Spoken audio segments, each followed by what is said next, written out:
Pourquoi tu choisis de revenir ici, sur Avignon? Comme tu sais, moi je suis originaire d'Avignon.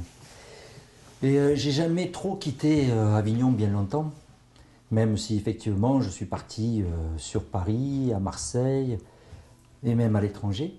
Mais je suis quand même toujours resté ou revenu sur Avignon. Donc Avignon a toujours été pour moi un point d'attache. Et que ce soit dans mon enfance, dans mon adolescence et dans ma vie d'adulte, et maintenant dans ma vie de senior, j'ai toujours eu Avignon comme point d'ancrage. Jean-Michel, qu'évoque Avignon pour toi? C'est une vaste question pour moi parce que, comme je te disais sur ta première question, Avignon, c'est un parcours de vie pour moi. Je me considère comme un Avignonnais, un vrai Avignonnais. Alors après, c'est peut-être prétentieux de dire ça, mais je suis quelqu'un qui connaît à la fois l'intramuros et à la fois l'extramuros. Moi, je suis issu de quartiers d'Avignon, de quartiers sud d'Avignon comme la Barbière, et je connaissais bien évidemment que ce soit Montclar, la Reine-Jeanne, Saint-Jean.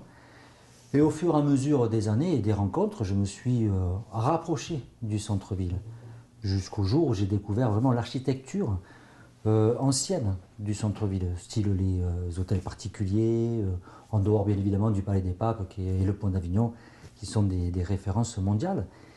Mais Avignon est pour moi c'est un vrai parcours de vie, et un vrai parcours que je pourrais qualifier d'initiatique, puisque du coup ça m'a toujours poursuivi à toutes les étapes de ma vie. Il n'y a pas un endroit sur Avignon qui ne me rappelle pas un souvenir, une émotion, une rencontre. Et peux-tu évoquer ton premier souvenir d'Avignon? Des souvenirs d'Avignon, j'en ai tenté plus, des bons comme des mauvais, mais il y en a un qui a été marquant pour moi. Je me souviens d'une année, je ne sais plus en quelle année, mais j'étais en voiture et j'étais sur les bords du Rhône, et à l'époque on pouvait s'arrêter vers le pont d'Avignon. Et je me souviens, il devait être 6 heures du matin. Et en fait, je m'étais arrêté tout simplement parce que je trouvais que la lumière sur le pont d'Avignon était magnifique. Et j'ai pas été le seul à m'en apercevoir, ou en tout cas à avoir ce ressenti, puisqu'il y avait pas mal de photographes ce jour-là qui étaient en train d'immortaliser ce moment. Et on s'aperçoit qu'Avignon, pour être allé dans différentes villes, en tout cas françaises, on s'aperçoit sur Avignon, il y a une vraie lumière. Il y a une vraie lumière. Et ça, c'est pas donné dans toutes les autres villes. Il y a le Mistral, mais il y a une vraie lumière. Jean-Michel, si tu devais garder une image d'Avignon, laquelle serait-ce? Oh, comme ça, j'en ai beaucoup, mais j'en garderai, je pense, 2 à l'heure d'aujourd'hui.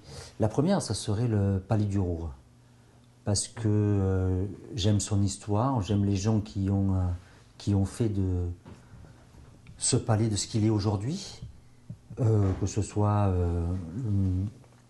Baron Célie ou Jeanne de Flandrésie. Après, la seconde, c'est plus sur les rencontres. Des gens comme Michel Gromel, des gens comme Marc Manègre, des gens qui sont un témoignage d'Avignon, qui ont des choses à raconter et qui ont eux aussi, sont des Avignonnais qui ont vécu Avignon sur toutes les étapes, que ce soit économique, sociale et politique. Et c'est des gens qui sont dans un cadre un peu intemporel. Et c'est des gens qu'on devrait écouter.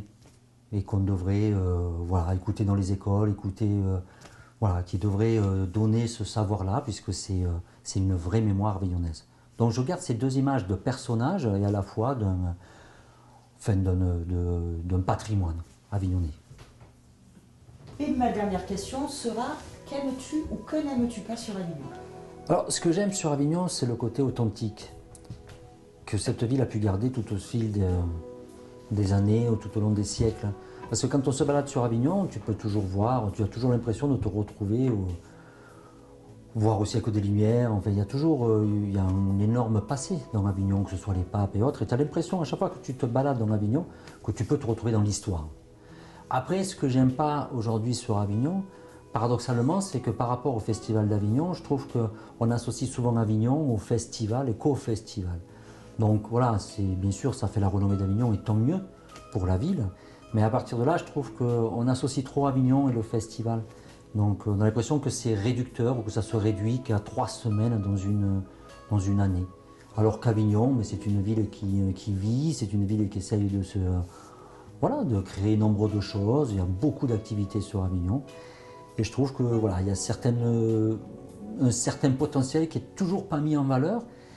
Et ça, voilà, je trouve que c'est un petit peu dommage parce que on est à 2h45 de Paris, on est à côté de Marseille, de Montpellier, on est à côté de la mer, de la montagne.